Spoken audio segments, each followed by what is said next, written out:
Let's start with something a little uncomfortable. Most people move through their entire lives assuming they think and feel the way everyone else does. They assume their inner world, the way they process emotions, the way they react to silence, the way they lie awake replaying conversations, is just the human experience, shared, universal, normal. But psychology tells a different story. There is a specific set of behavioral and cognitive patterns that researchers have identified as markers of unusually deep psychological processing. And the people who carry these patterns often spend years, sometimes their entire lives, believing something is fundamentally wrong with them, when in reality, their minds simply work differently. Not broken, not disordered, just wired in a way that most of the population isn't. So here are 7 signs that you're not psychologically normal, and why that might be the most interesting thing about you. Sign 1, you replay conversations long after they've ended. Most people move on. You don't. Hours later, sometimes days later, your mind is still running back through what was said, what wasn't said, what you should have said. You reconstruct the tone. You reconsider the pauses.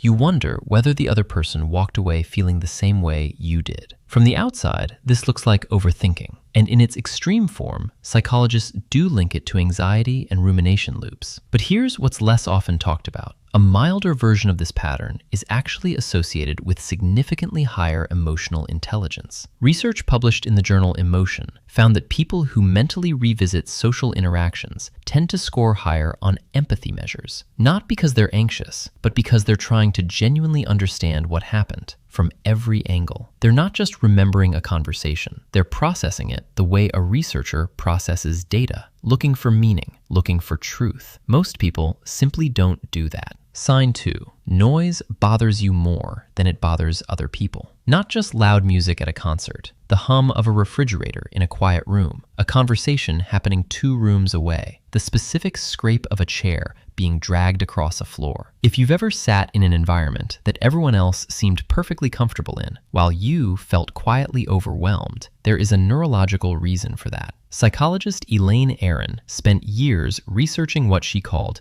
the highly sensitive person, and her findings revealed something striking. Roughly 15 to 20% of the population has a nervous system that processes sensory information more deeply and thoroughly than average. It's not a disorder. It's not fragility. It's a trait that appears across many species and seems to serve an evolutionary function, deeper awareness of the environment. People with this trait tend to notice things others miss, process experiences more richly, and yes, feel overstimulated in environments that others breeze through without a second thought. Sign 3, you feel other people's emotions almost physically. There are people who hear that a colleague had a rough morning and feel a faint echo of it themselves, who walk into a room and immediately sense that something is off before anyone has said a word, who watch a stranger struggle and feel something shift in their own chest. If that sounds familiar, your brain's mirror neuron system, the neurological architecture that forms the basis of empathy, may be unusually active. Studies on affective empathy show that a distinct subset of people don't just cognitively understand what others are feeling, they somatically experience it. Researchers call this emotional contagion, and it's far less common than popular culture suggests. For most people, empathy is intellectual. For you, it might be something closer to physical. Sign 4, you need to be alone to fully recharge, even after events you genuinely enjoyed. This goes beyond the standard definition of introversion. This is about psychological recovery at a deeper level. Research in cognitive load theory suggests that people who are fully present in social situations, reading the subtext, tracking emotional undercurrents, managing tone, expend significantly more mental energy than people who engage more surface level. The exhaustion you feel after a dinner you actually loved or a conversation you found genuinely stimulating isn't antisocial behavior. It's your brain communicating that it needs time to process everything it just absorbed. You weren't disengaged. You were, in fact, more engaged than almost anyone else in the room.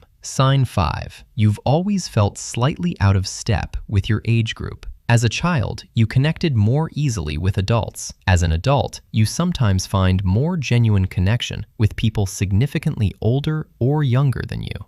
Your interests felt more serious or more eclectic than the people around you, and there was always this quiet, low-level sense of not quite fitting the mold of your peers.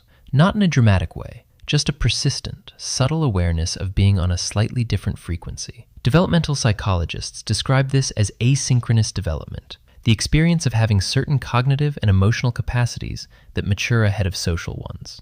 It's closely associated with above-average intellectual curiosity, a tendency to question things others accept without examination, and a genuine discomfort with shallow interaction. You didn't grow up wrong. You grew up ahead of a particular curve. Sign 6. You find it genuinely difficult to do things you don't believe in. Most people can compartmentalize. They can smile through meetings they disagree with, push through tasks that feel meaningless, follow rules without needing to understand why. There's a kind of psychological flexibility in that, and for many people, it's simply how they survive modern life. But if doing things that conflict with your values creates a specific, persistent internal friction that's genuinely hard to push past, if you feel something close to physical discomfort when asked to act in ways that don't align with what you believe, you likely have what psychologists call high-value behavior congruence, combined with strong moral sensitivity. Research shows that people with tightly integrated value systems experience real psychological cost when forced to act against them. It's not stubbornness. It's not rigidity. It's a deep form of internal coherence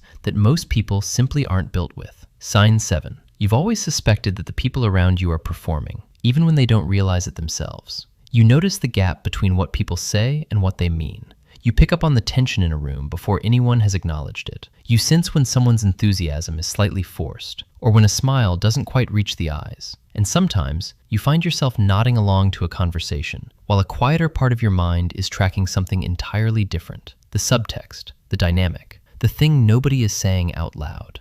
This is called high social perceptiveness, and studies on interpersonal accuracy consistently show that it's a genuine cognitive ability, not a personality quirk, not suspicion, not paranoia. People with this trait process nonverbal cues, microexpressions, and tonal inconsistencies at a level of detail that most people simply don't register consciously. You're not reading too much into things. You're reading things that are actually there. Things that other people's brains filter out before they ever reach conscious awareness. Here's what's worth holding on to after all of this. Psychology has spent decades trying to define normal, and what the research consistently reveals is that the further you sit from the statistical average, in sensitivity, in depth of processing, in emotional complexity, in moral precision, the more likely you are to experience the world as quietly overwhelming and quietly extraordinary at the same time. The things that made you feel different your entire life, the replaying, the overstimulation, the empathy that sometimes felt like too much, the values you couldn't compromise, the perceptions others seem to miss entirely. None of that is a flaw in your design. It might just be the design itself. And the world, it turns out, has always needed people built exactly like that.